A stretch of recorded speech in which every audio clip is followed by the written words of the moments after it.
Welcome to कैनवे coaching institute. और कैनवे कोचिंग इंस्टीट्यूट आपकी मैथ की जितनी प्रॉब्लम है उनको दूर कराएगा। इसलिए आप हमारे चैनल को लाइक करें, शेयर करें, सब्सक्राइब करें और कमेंट करना ना भूलें। तो करते हैं इसका अगला सवाल। क्वेश्चन नंबर 6 का जो है दूसरा सवाल, क्वेश्चन खा।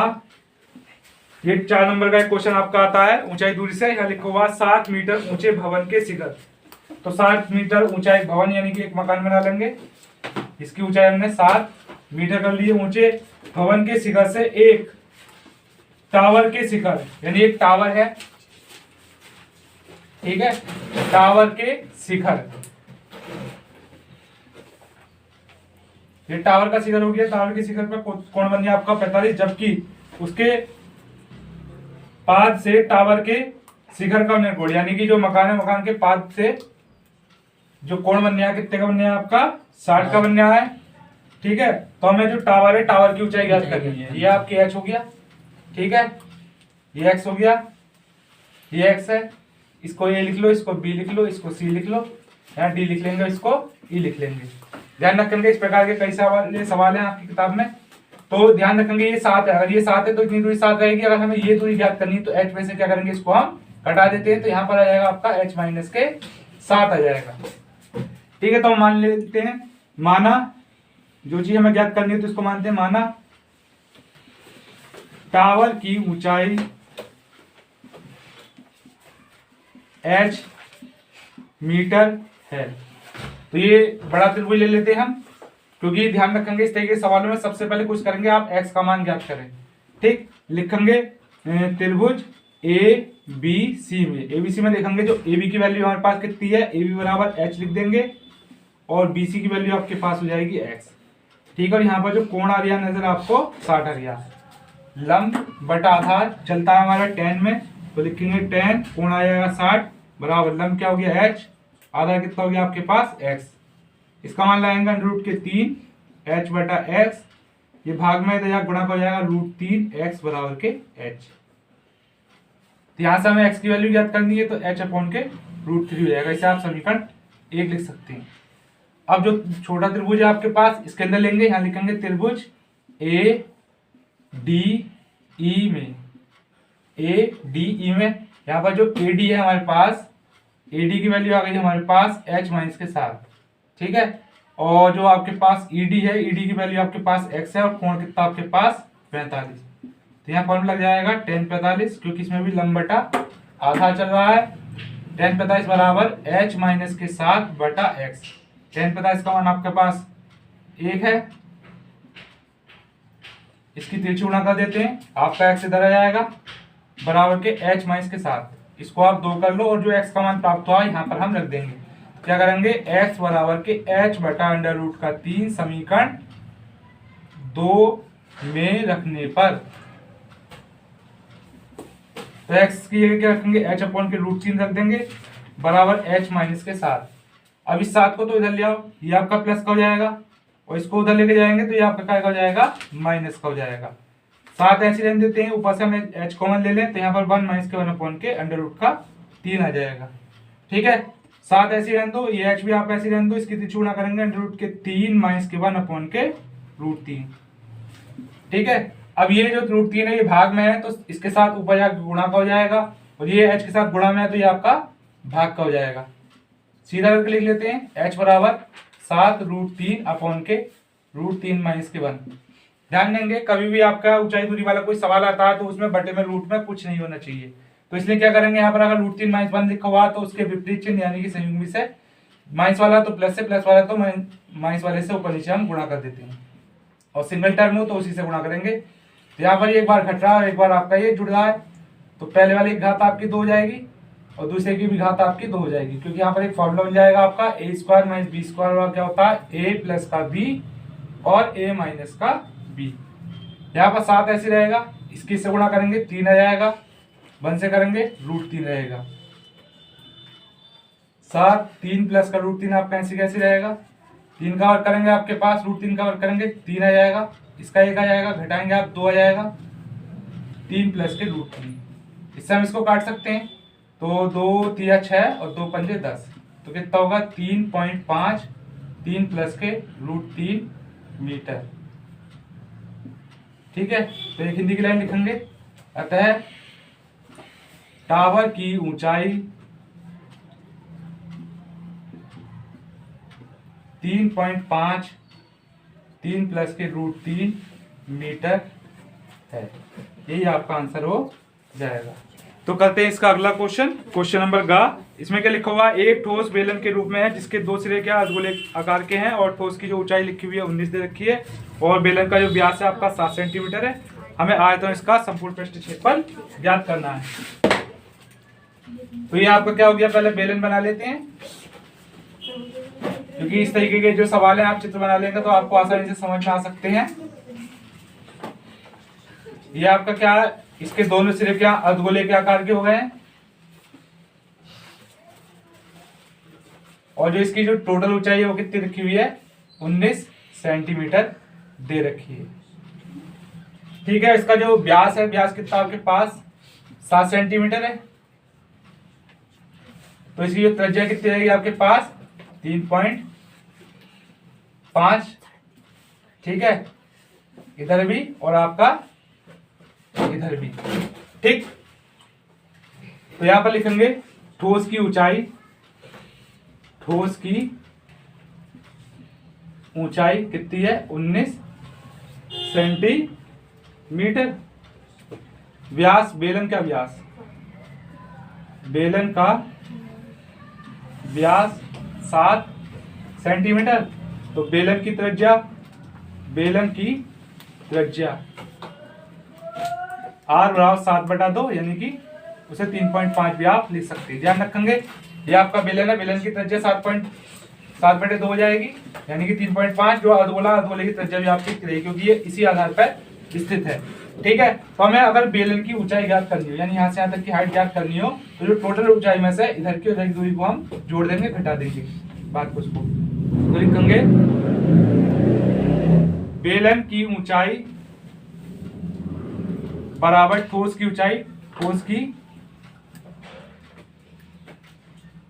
ऊंचाई माइनस के 2 अर्धगोलों की ऊंचाई। तो ठोस की ऊंचाई कितनी है आपके पास 19 है, अर्धगोले 3.5 आपका इधर का हो गया, 3.5 आपका उधर हो गया। ठीक है, 3.5 कितना हो जाएगा आपके पास 7 हो जाएगा और इसमें से अगर हम 7 घटाते हैं तो आपका कितना जाएगा 12 सेंटीमीटर। ठीक है, तो यहाँ पर 2 चीज पूछी हैं, तो पहले लिखेंगे ठोस का आयतन, ठोस का आयतन, जो ठोस है, ठोस में एक बेलन है, 2 आपके अर्धगोले हैं, तो बेलन का आयतन, बेलन का आयतन प्लस के 2 अर्धगोलों का आयतन। तो बेलन का आयतन होता है πr² और अर्धगोले का आयतन 2/3। ठीक है, तो 2 अर्धगोले तो 2 आगे गुणा में आ जाएगा 2/3 πr³। जब आपके क्या हो, दोनों r का मान सेम हो यानी दोनों की त्रिज्या एक जैसी हो तो आप कॉमन ले सकते हैं, तो दोनों में से हम πr² कॉमन ले लेंगे। यहाँ पर आपके पास h बचेगा, 2 दूनी कितना होगा 4/3 और आपका r बच जाएगा। तो पाई का मान कितना लगाएंगे 22/7 लगा देंगे, r का मान कितना है 7/2 गुणा 7/2, h का मान हमारे पास 12 आ गया है प्लस के 4/3 यहाँ पर 7/2। इससे आप इसको काट सकते हैं, 7 से 7 काट सकते हैं, इसको काटेंगे आपका 11 हो जाएगा, तो ऊपर हो जाएगा 11 गुणा 7/2। ठीक है, 12 आपका ये जाएगा, 7 दूनी 14/3, इसके नीचे आप 1 मान सकते हैं। तो 11 कितना हो जाएगा आपके पास 77/2, तो ये रहेगा, इसकी गुणा करेंगे 12 36 और ये आपका 14 ये आपका हो गया /3, तो 77/2 और जोड़ेंगे 6 4 10 हो जाएगा, 3 1 4 और यहाँ का 5 हो जाएगा, ये तो 6 हो गया बटे में 0 आ गया, 7 पंजे 35, 7 पंजे 35, 35 और 3 38। या तो आप यहाँ पे छोड़ दें सेंटीमीटर क्यूब या इसको पॉइंट में निकालते हैं तो हम 6 से भाग कर लेते हैं इसको, तो 6 6 36 हो जाएगा और आपका ये 2 आ गया, ये 5 हो जाएगा, 6 चौक 24 हो गया ये हो गया 6 चौक 24, 6 का ना 6 हो जाएगा, ठीक। और 0 लगाएंगे 6 छंग 36, 6 छंग 6 6 6 6 आपका चलता रहेगा, 6 7 आप लिख सकते हो, यानी कि 6.4167 सेंटीमीटर को ले सकते हो। इसको मिटा दो ना। तो इसके अंदर और पूछा है संपूर्ण पृष्ठीय क्षेत्रफल, तो लिखेंगे ठोस का संपूर्ण पृष्ठीय क्षेत्रफल, ठीक है। तो ठोस में क्या एक बेलन है, बेलन का पृष्ठीय क्षेत्रफल क्या होता है 2πr(h) हो जाएगा। और जो आपके पास दो अर्धगोले हैं तो 2 गुणा अर्धगोले का क्या होता है 2πr का स्क्वायर। तो यहाँ पर दोनों में से हम 2πr कॉमन ले सकते हैं, तो यहाँ पर आपके पास h बचेगा, यहाँ पर कितना बच जाएगा आपके पास 2r बच जाएगा, ठीक है। तो 2 ऐसे लेने दो, पाई का मान 22/7 लगा देते हैं, r का मान हमारे पास उपलब्ध है 7/2, तो 7/2 लगा देंगे। h का मान कितना है आपके पास, यहाँ पर 12 लिखा हुआ है, ठीक है, प्लस के 2 गुणा 7/2, 2 से हम इस 2 को काट देते हैं, 7 से 7 काट देंगे, इस 2 से हम इस 2 को काट देते हैं, तो आपके पास 22 बचेगा। और यहाँ पर जो ब्रैकेट में आपके पास बचा है 12 प्लस के 7, 12 7 को जोड़ेंगे आपका 19 हो जाएगा। अब गुणा कर देते हैं 22 की 19 से, 9 दूनी 18 हो जाएगा, हासिल आएगा 9 दूनी 18 हो जाएगा, आपका 19 हो जाएगा, ठीक है। ये 2 हो गया और ये भी आपका 2 हो गया, ठीक। ये 8 आ गया, 9 2 11 हो जाएगा, और 2 और 1 3 1 का 4 हो जाएगा, तो आपके पास आ जाएगा 418 सेंटीमीटर स्क्वायर, ठीक है। ध्यान रखेंगे आयतन आएगा तो घात आपके पास 3 लगेगी, और जो स्क्वायर आएगा तो आपके पास घात 2 होगी, या हिंदी में लिख सकते हैं वर्ग सेंटीमीटर या घन सेंटीमीटर इसको लिखा जा सकता है। तो करते हैं इसका अगला क्वेश्चन, क्वेश्चन नंबर घ। इसके अंदर आपसे माध्यिका पूछी गई है, और यहाँ पर आपकी जो टेबल लिखी हुई है कुछ इस प्रकार से है। दैनिक आय लिखी हुई है आपके पास, तो लिख लेंगे दैनिक आय, ठीक है। और क्या लिखा हुआ आपके पास, श्रमिकों की संख्या, श्रमिकों की संख्या। तो यहाँ पर जो दैनिक आय लिखी हुई है 100 से 150 लिखी हुई है, उसके अलावा 150 से 200 लिखी हुई है, और 200 से 250 लिखी हुई है, 250 से 300 लिखी हुई है, और 300 से 350 लिखी हुई है, ठीक है। तथा यहाँ पर जो 6 मजदूर हो गए, 3 मजदूर हो गए, 5 मजदूर हो गए, आपके 20 मजदूर हो गए, और 10 मजदूर हो गए। तो ध्यान रखेंगे जब भी अभी कभी आपसे माध्यिका या माध्यक, दूसरा नाम माध्यक है और माध्यिका दोनों नाम से पूछी जाती है, तो आपको संचय बारंबारता निकालनी पड़ेगी। तो लिखेंगे संचय बारंबारता, पहली संख्या को ऐसे उतार लेंगे, अगली संख्या उसके अंदर जुड़ जाती है। 6 3 कितना जाएगा आपका 9 हो जाएगा, 9 5 कितना जाएगा 14 हो जाएगा, हम इसके अंदर 20 जोड़ेंगे तो आपके पास 34 हो जाएगा, और 10 जोड़ेंगे तो आपका 44 हो जाएगा, ठीक है। और ध्यान रखेंगे जो बारंबारता होगा योग होगा वो संचय बारंबारता की लास्ट संख्या होगी, इसलिए हम जोड़ के देख लेते हैं कहीं हमसे गलती हुई है नहीं हुई है। 6 3 9 9 5 14 का 4 हो गया, हासिल लगा 1 1 और 1 2 2 4, ठीक है। अब हम फॉर्मूला लगा देते हैं। फॉर्मूला क्या होता है, फॉर्मूला लिखने से पहले हम मान लिख लेते हैं। n का मान कितना हो गया आपके पास 44, f का मान देखते हैं जो सबसे बड़ा होता है वो f होता है, तो f का मान कितना हो गया आपके पास 20। इधर जाते हैं और इससे जस्ट जो ऊपर वाला होता है वो होता है आपका CF, तो CF का मान कितना हो जाएगा आपके पास 14, ठीक है। अंतर देखते हैं, अंतर सब में हमारा जो 50-50 का अंतर चल रहा है, तो H का मान कितना हो जाएगा आपके पास 50 हो जाएगा, और F में जो सबसे आगे होता है टर्न वो कहलाती है आपकी L, तो L का मान कितना हो जाएगा आपके पास 250 हो जाएगा, ठीक है। फॉर्मूला लिखेंगे माध्यिका बराबर के L प्लस के N बटा 2 माइनस के CF बटा F गुणा H। तो L का मान हमारे पास उपलब्ध है 250, प्लस के N बटा 2 यानी कि 44 बटा 2 माइनस के CF का मान कितना हो गया 14 हो गया, बटा F का मान आपके पास 20 है, और H का मान आपके पास 50 है। 1 0 से 1 0 काट देंगे, इससे हम इसको काटेंगे, आपका ये 22 हो जाएगा। तो 250 तो ये हो गया, माइनस के प्लस के 22 माइनस के 14 बटा 2 गुणा 5, 250 ये हो गया। 14 घटाएंगे तो ये 6 और 2 कितना जाएगा 8 गुणा 5 बटा 2, ये आपका 4 हो जाएगा 250, और 4 पंजे 20, तो इन दोनों को अगर हम जोड़ देते हैं तो हमारा आ जाएगा कितना 270। ये क्या होगा हमारा आंसर हो जाएगा। तो करते हैं इसका अगला क्वेश्चन, क्वेश्चन नंबर 7। और 7 का जो का क्वेश्चन कर रहे हैं, यहाँ पर आपके पास एक द्विघात समीकरण लिखी हुई है a/a प्लस के b प्लस के x बराबर 1 के a और 1 के b और 1 के x। ठीक है, तो इसमें आपको कंफ्यूज बिल्कुल भी नहीं होना है।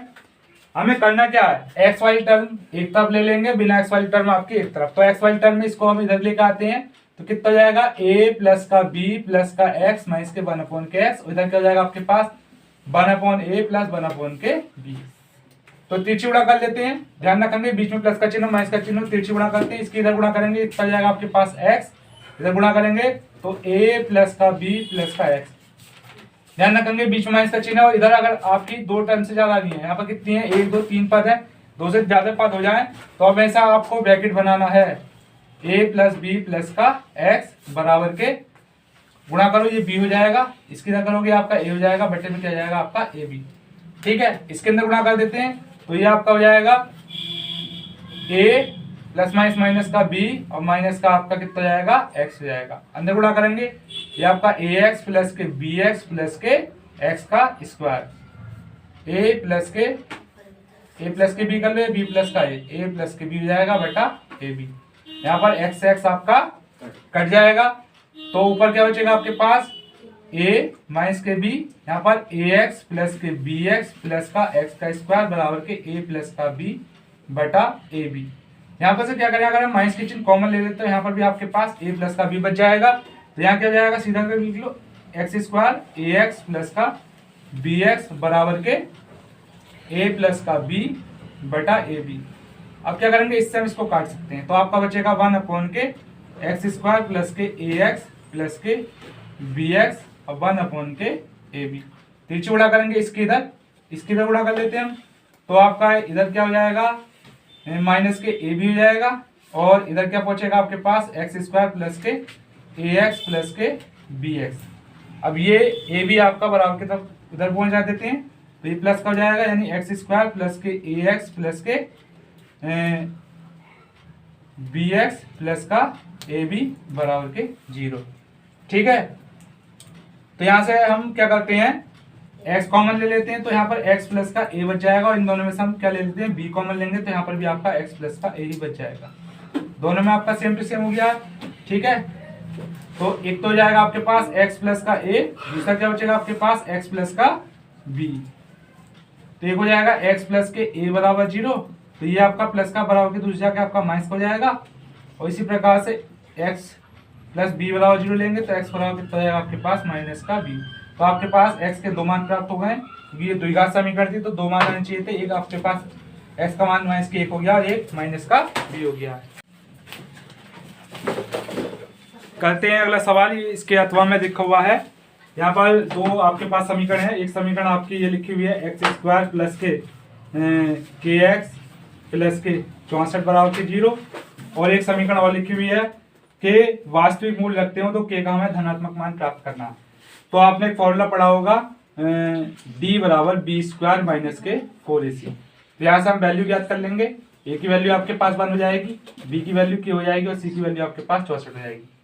ठीक है, तो यहाँ पर जो है हम d का मान बराबर ना लेंगे, फिलहाल बराबर है बड़ा के साथ पे लाएंगे तो ये क्या हो जाएगा आपके पास k का स्क्वायर हो जाएगा, बी स्क्वायर माइनस के 4ac रहेगा, a का मान माइनस c का मान आपके पास 64 है।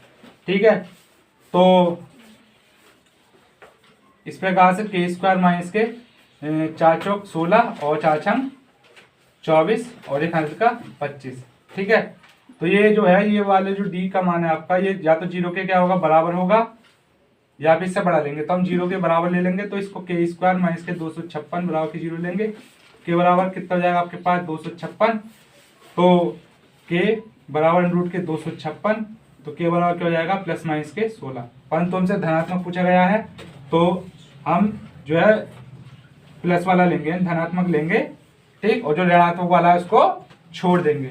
इसी प्रकार इसमें जो दूसरी समीकरण है उससे भी हमें सेम टू सेम बनाना चाहिए, क्योंकि 8 के प्लस के एक्स बराबर के 0। तो यहाँ पर भी वही टर्म लगाएंगे, यहाँ पर a का मान आपके पास 1 हो जाएगा, b का मान आपके पास माइनस का 8 होगा, c का मान आपका 1 हो जाएगा। तो पहले d बराबर बी स्क्वायर माइनस के 4ac और डी का मान हम 0 रख लेंगे। ठीक है, डी बराबर 0 बड़ा है या बराबर है तो हम बराबर ले लेते हैं और यहाँ पर मान लगा देंगे। बी का मान कितना, माइनस के 8 का स्क्वायर, 4ac रहेगा, ए का मान 1 है और सी का मान आपके पास कितना है, के है। ठीक है, तो ये तो 0 रहेगा, ये आपका 64 हो जाएगा और कितना हो गया आपके पास 4k। ये जो 7वें के अथवा में लिखा हुआ 7वें का के अथवा। ठीक है, तो ये 4 के इधर लेकर आएंगे बराबर 64, तो के बराबर कितना होगा 64/4, 4 का 4, 4 छंग 24, तो के का मान कितना प्राप्त हो गया आपके पास 16 ये आपके पास यहाँ आया, 16 यहाँ पर आया। यहाँ पर हमने माइनस का नहीं लिया गया क्योंकि हमसे धनात्मक के लिए पूछा गया था।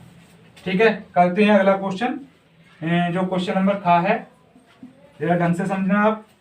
यहाँ पर लिखा हुआ है किसी त्रिभुज, एक त्रिभुज है और त्रिभुज क्या है आपका ABC, एक त्रिभुज बना लो ABC,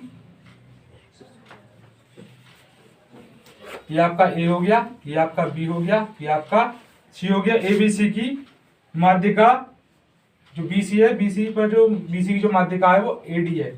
ऐसे एक रेखा खींच देते हैं, ये D मान लिया। जब D क्या है, माध्यिका है, तो मध्य बिंदु हो जाएगा इसका, तो ये वाला भाग इस वाले भाग के क्या हो जाएगा, बराबर हो जाएगा।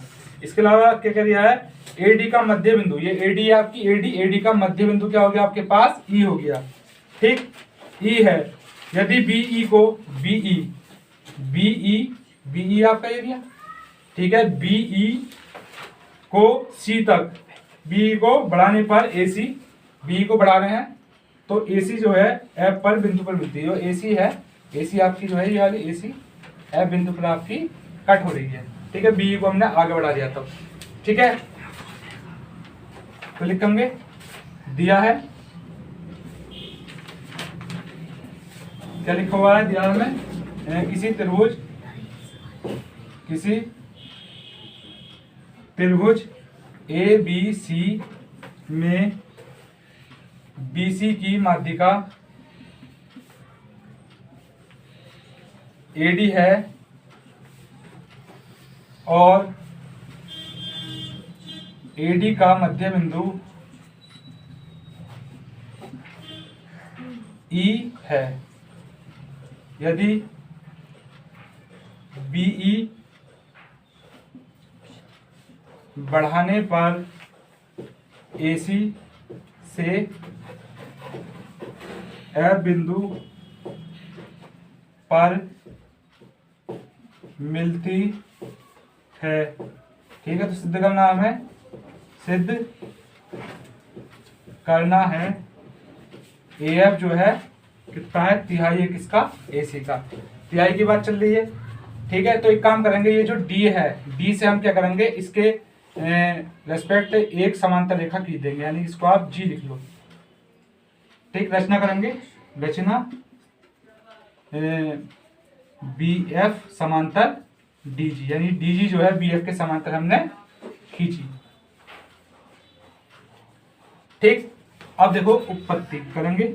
उपपत्ति में करना क्या है, जैसा कि आपको पता है जो BD है, BD किसके बराबर होगा, CD बराबर होगा, क्योंकि D क्या है, D BC का मध्य बिंदु है।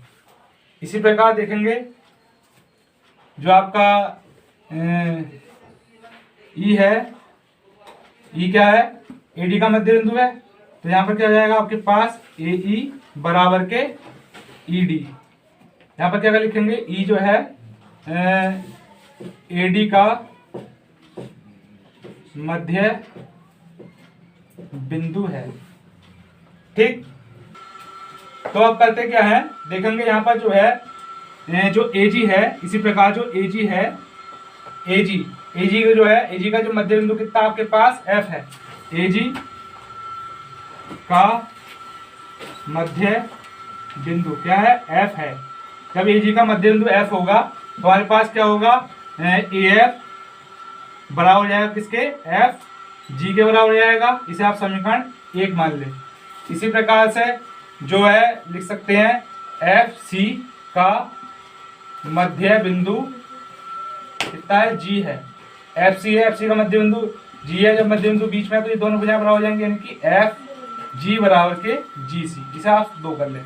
अब लिखेंगे समीकरण 1 व 2 से देखेंगे एफ ए एफ का मान एफ जी है और एफ जी का मान जी सी है, तो ये तीनों भुजाएं क्या होंगी आपके आपस में बराबर हो जाएंगे। लिख देंगे ए एफ बराबर के एफ जी, यानी ए एफ एफ जी के बराबर है, एफ जी किसके बराबर, जी सी के बराबर, तो तीनों बराबर हो जाएंगी। तो ए एफ बराबर एफ जी बराबर जी सी। अब यदि हम एक भुजा ए सी लें, क्या लें, ए सी लें, ए सी क्या कर सकते हैं, 3 पार्ट में तोड़ सकते हैं, क्योंकि यहाँ से यहाँ तक, यहाँ से यहाँ तक, यहाँ से यहाँ तक, यानी क्या लिख सकते हैं ए एफ प्लस के एफ जी प्लस के जी सी।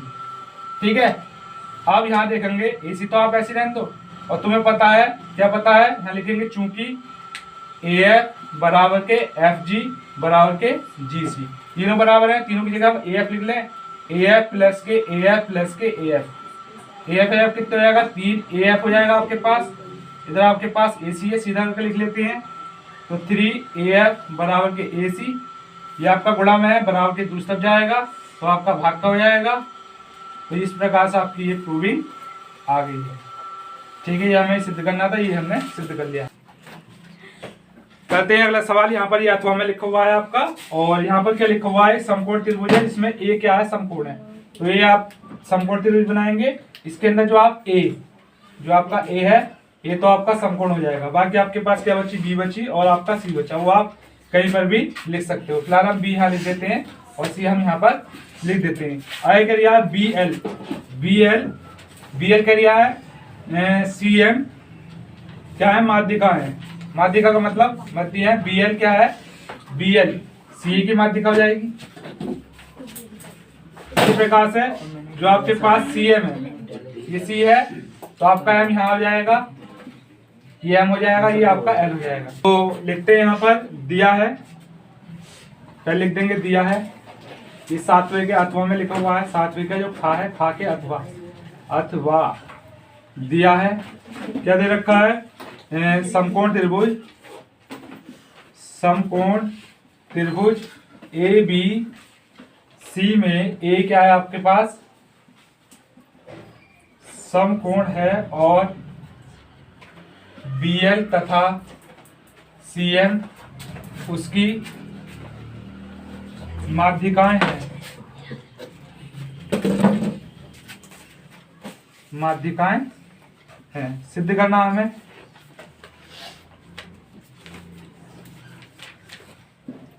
क्या करना है, 4 बी एल का स्क्वायर सी एम का स्क्वायर बराबर के 5 बी सी का स्क्वायर। उपपत्ति कर लेंगे। उपपत्ति में क्या करेंगे, पहले हम बड़ा त्रिभुज ले रहे हैं, लिखेंगे समकोण त्रिभुज, समकोण त्रिभुज ए बी सी में, ए बी सी में लेंगे तो आपके पास कर्ण है, कर्ण क्या हो जाएगा, बी सी का स्क्वायर बराबर के आधार का वर्ग यानी कि ए बी का स्क्वायर प्लस के लंब का वर्ग यानी कि ए सी का स्क्वायर। इसे आप समीकरण 1 मान लो। इसी प्रकार एक आपका त्रिभुज ये बन रहा है, यानी कि फिर लिखेंगे समकोण, समकोण त्रिभुज ए सी एम में, ए सी एम में करेंगे तो आपके पास जो सी एम का स्क्वायर, ठीक है, बराबर ये कर्ण हो गया, किसके हो जाएगा आपके पास आधा यानी कि ए एम का स्क्वायर प्लस के ए सी के स्क्वायर के बराबर हो जाएगा। ये आपकी समीकरण 2 हो गई। इसी प्रकार से एक समकोण त्रिभुज आपका ये बनने आया ए बी एल, लिखेंगे समकोण त्रिभुज, समकोण त्रिभुज ए बी एल में, यहाँ पर पाइथागोरस में लगा रहे हैं तो कर्ण का वर्ग यानी कि बी एल का स्क्वायर प्लस के बी एल का स्क्वायर बराबर के आधार कितना है, ए बी का स्क्वायर प्लस के ए एल का स्क्वायर। ये आपकी क्या होगी, समीकरण 3 हो गई। ठीक है, अब क्या है, जैसे ये आपके पास बी एल आ गया है, इसके एल एच एस ले लेते हैं, फिलहाल में एल एच एस ले लेते हैं। क्या है, 4 बी एल का स्क्वायर प्लस के सी एम का स्क्वायर। ठीक है, तो 4 आप कैसे रहेगा, वी एल की वैल्यू लगा लो। वी एल की वैल्यू क्या आ गई आपके पास, ए बी का स्क्वायर प्लस के ए एल का स्क्वायर, ठीक है, प्लस के सी एम की वैल्यू क्या आ गई आपके पास, ए एम का स्क्वायर प्लस के ए सी का स्क्वायर, 4 आपका ऐसे रहने दो। ठीक, ए बी आप क्या ऐसे कैसे रहने देते हैं, ए एल है, जो ए एल है, ए एल क्या है, ए एल किसका आधा है आपके पास, ए सी का आधा है, यानी कि ए सी बटा 2 का स्क्वायर कर दो इसको। इसी प्रकार से जो आपका ए एम है, ए एम किसका आधा है, ए बी का आधा है, यानी कि ए बी बटा 2 का स्क्वायर कर लो।